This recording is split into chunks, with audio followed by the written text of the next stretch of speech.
Use the key to remove the battery.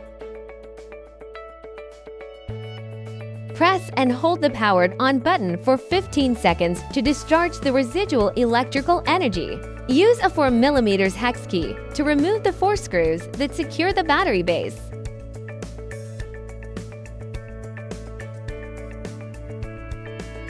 First, lift the battery base upwards, then pull it out. Install the battery base. Make sure there is no looseness. Tighten the fixing screws.